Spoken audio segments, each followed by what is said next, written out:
बोलो जय श्री कृष्ण चंद्र भगवान की जय। महाराज युधिष्ठिर ने कहा कि हे भगवान, आप तीनों लोगों के स्वामी, सबको सुख देने वाले और जगत के पति हैं। मैं आपको नमस्कार करता हूँ।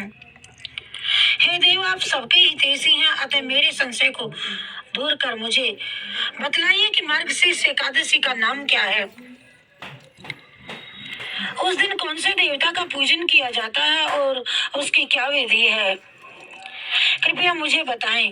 भक्त वत्सल भगवान श्री कृष्ण कहने लगे कि हे धर्मराज, तुमने बड़ा ही उत्तम प्रश्न किया है और इसके सुनने से तुम्हारा यश संसार में फैलेगा। मार्गशीर्ष एकादशी अनेक पापों को नष्ट करने वाली है। इनका नाम मोक्षदा एकादशी है और इस दिन दामोदर भगवान की धूप दीप नैवेद्य आदि से भक्ति पूर्वक पूजा करनी चाहिए। अब इस विषय में मैं एक पुराण की कथा तुम्हें कहता हूँ, सुनिए ध्यान से। गोकुल नाम के नगर में बेखानस नामक एक राजा राज्य करता था। उसके राज्य में चारों वेदों के ज्ञाता ब्राह्मण रहते थे और वह राजा अपनी प्रजा का पुत्रवत पालन किया करता था। एक बार रात्रि में राजा ने एक स्वप्न देखा कि उसके पिता नरक में हैं। उसे बड़ा आश्चर्य हुआ। प्रातः वह विद्वान ब्राह्मणों के पास गया और अपना स्वप्न उनको जाकर के सुनाया और कहा कि मैंने अपने पिता को नरक में कष्ट उठाते हुए देखा है।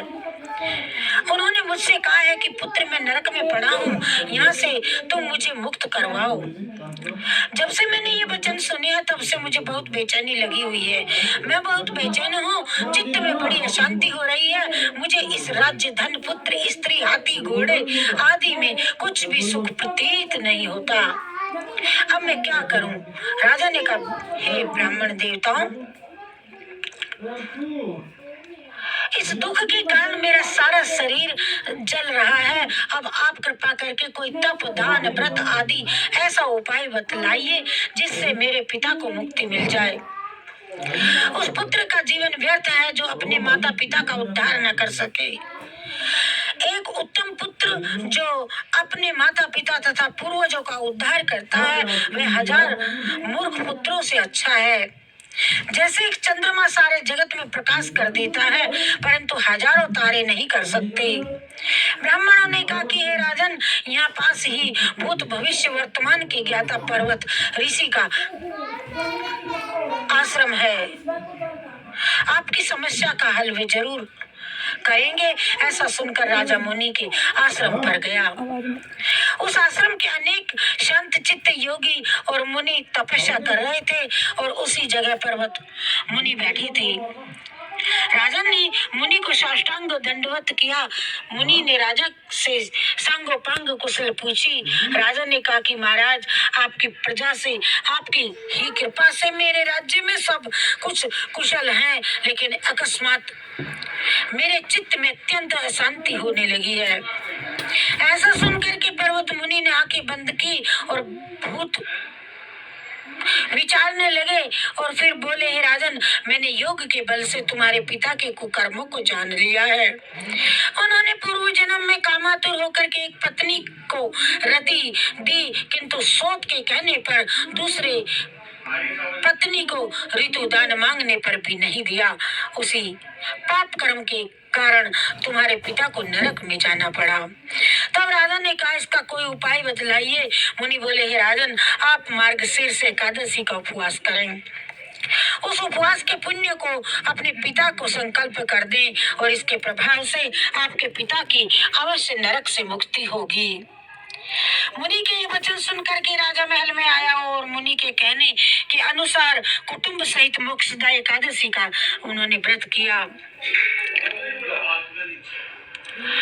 और उसके उपवास का पुण्य उनके पिता को अर्पण कर दिया। इसके प्रभाव से उनके पिता को मुक्ति मिल गई और स्वर्ग में जाते हुए वे पुत्र से कहने लगे, हे पुत्र, तेरा कल्याण हो, तेरा कल्याण हो। यह कहकर स्वर्ग को चले गए। मार्गशीर्ष मास की शुक्ल पक्ष की मोक्षदा एकादशी का जो व्रत करते हैं उनके समस्त पाप नष्ट हो जाते हैं। इस व्रत को पढ़ करके मोक्ष देने वाला और कोई व्रत नहीं है।